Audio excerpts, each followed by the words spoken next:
മുഹിബ്ബുകളെ ആഗ്രഹമാണ്.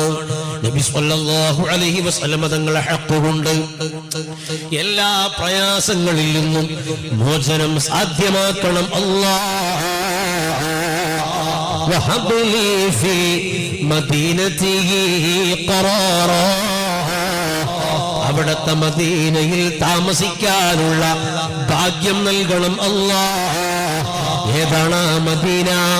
മാലിക് റളിയല്ലാഹു അൻഹു 4 പതിറ്റാണ്ടുകാലം അവിടെ ദർസ് നടത്തിയിട്ടുണ്ട്. ഒരിക്കൽ പോലും വാഹനപ്പുറത്ത് സഞ്ചരിച്ചിട്ടില്ല.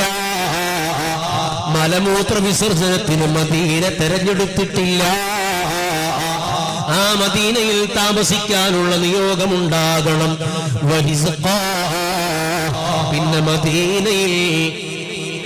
മദീനയിൽ അന്നം ലഭ്യമാകണം.